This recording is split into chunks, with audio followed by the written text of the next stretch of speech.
Well, it also remains to be seen as to when South Africa's inquiry into these allegations that Pretoria has supplied arms to Russia will kick off.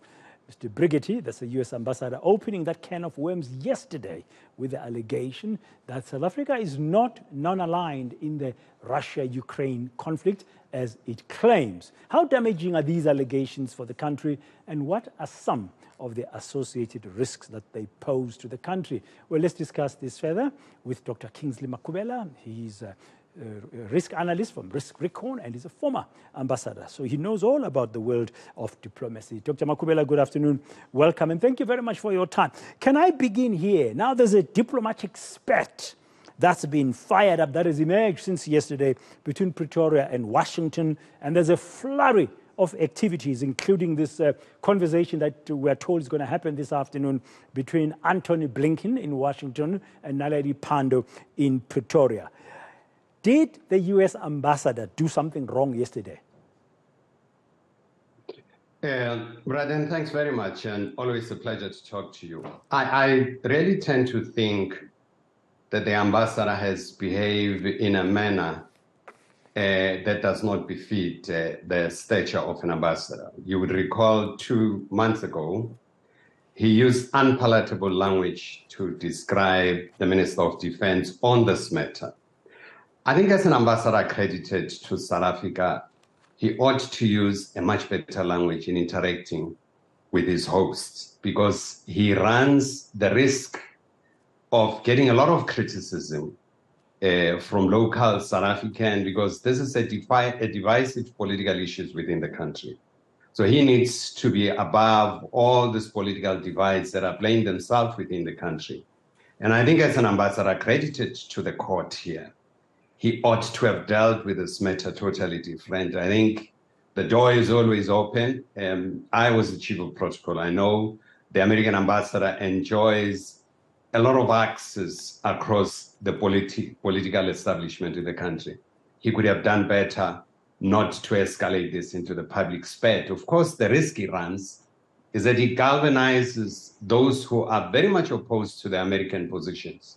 Not only this matter, on a host of issues here.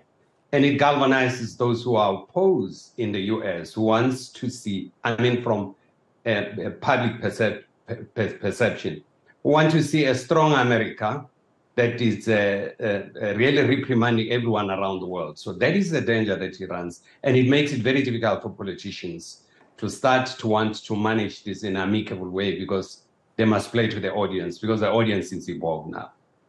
Yeah, it's going to be very interesting what Naledi Pandor will tell Antony Blinken this afternoon. Can we expect some further action, for example, from your knowledge and experience yourself, having worked in the diplomatic field for many years? Can we expect some consequences for this ambassador to South Africa? Well, Braden, standing states are always very hesitant to condemn their representative. Remember, the ambassador here represents President Biden. So they'll be very reluctant to do that. They may have to chastise him, at least publicly. They may have maybe a total different way of dealing with the matter if they think that the ambassador has crossed the line. But I think there have been a lot of issues that are coming up from this ambassador lately. You remember the question around the military exercises. Ambassador raised between ourselves, China, and Russia, raised serious concern about it. But in diplomacy, there's a better way to use your soft power, even though the Americans have a tendency to rely too much on their coercive power. But soft power, it always helps. But then there's a bigger picture here that everyone is not talking about. The bigger picture here is the strategic importance of the Simonstown Naval Air Base. And there's a reconfiguration of global forces around the world, and different countries are looking at the strategic locations. We've seen the same approach in terms of Port Sudan, in the northern Sudan, in Djibouti, a battle around military establishment. And I can't overemphasize the strategic importance of the naval base in Simonstown. And watch this space in the next 2 months. There's going to be a lot of discussion around this. Now, on that point exactly, what are the potential risks that could come out of this whole thing if what Ambassador Brigety says has actually, in fact, happened and it's found to have been true after an inquiry? What are the potential risks here that South Africa will face, considering what you've just mentioned about the strategic location of the Simonstown Naval Base? But then South Africa did not violate the American law. If there's anything, let us assume I listened to the ministers this morning, and the minister was saying the ministers were saying there are no authorization that were given. Unless there's something illegally that took place or illicit transaction of arms that took place. But let us assume that happened in the worst case scenario. Did we violate American law? No, we didn't. It's like us today going to sit and look at what comes out of a port in the US to Guantanamo Bay, where they have things, and want to make a comment around it. I think it has nothing to do with that. And the sanctions that the US has imposed on the Russian Federation are unilateral sanctions. They're not mandatory. There's no violation of international law. They're bilateral. And that's where the biggest shortcoming of the United States foreign policy is. The reliance on cohesive power. It galvanizes people, actually, to say we have to reassert our own sovereignty. So it will create tension, of course, between the two countries. Because here the public have been listening to public comments too. People are saying we're a sovereign state, we can't be dictated to by the US. Our politicians have to take into account the sentiments that are raised by people. So it makes the matter much more difficult to resolve. And I think the ambassador should have known better to deal with this thing in a much more palatable way in the diplomatic field. Yeah, South Africa is a sovereign state. Everybody agrees. Everybody knows that. And so these sanctions by America against Russia are unilateral. It's a very important point you're raising there. They're not multilateral and mandatory across the world. And South Africa did not break any American law. But here's a question. Do you think, because South Africa has come up in the person of Naledi Pandor last year after Russia invaded Ukraine in February, that South Africa is taking a sort of non-alliance position on the conflict and will want to promote and encourage dialogue to end that conflict?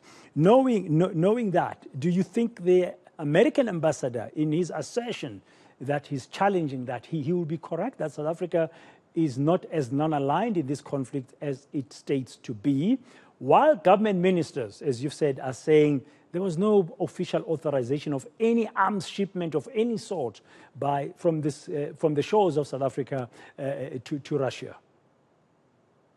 Well, you know, it's not up to the Americans to determine the extent and the level of commitment to non-aligned principle.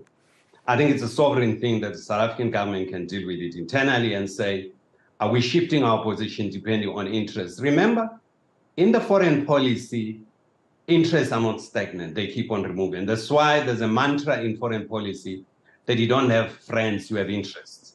So each time your interest shifts, you have to shift your position. I'm not saying the South African position has shifted. I'm saying that the South African government has the responsibility to keep on looking around the changing dynamics that are taking place and realign their policies. So do Americans on a regular basis. Now, just to come in there, other risks when it comes to trade relations, I understand America is South Africa's second biggest trading partner in the world.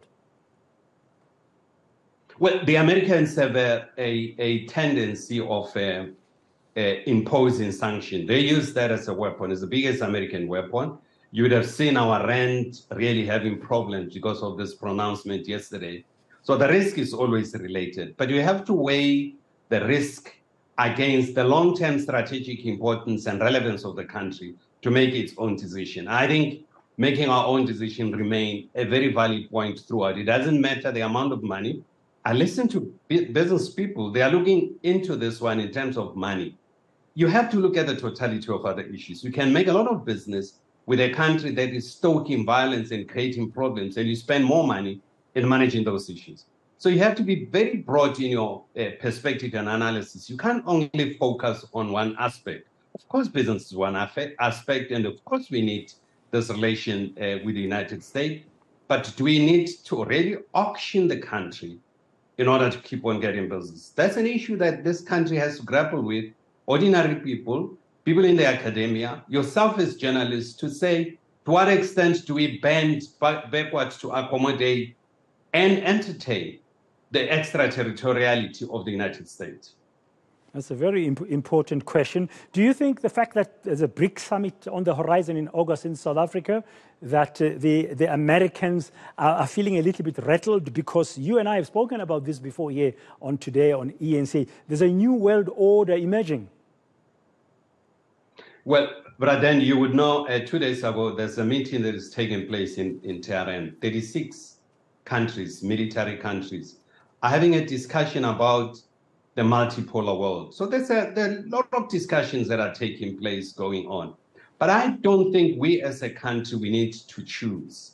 And this is not a tyranny of all. You are either with the American or the Russian. I think we need to look at our interests with both countries and manage our interests. Same way, the Americans have a serious conflict always with the French on a host of issues. But the relations between France and the United States remain very strong. We can do the same. We can have strong relations and have differences, but have a way and a manner of addressing our differences as different countries. And respect each other's sovereignty. Thank you very much, Dr. Kingsley Makhubela. He's from Risk Recon as a risk analyst, and he's a former diplomat himself. He served as South Africa's ambassador to different countries in the past.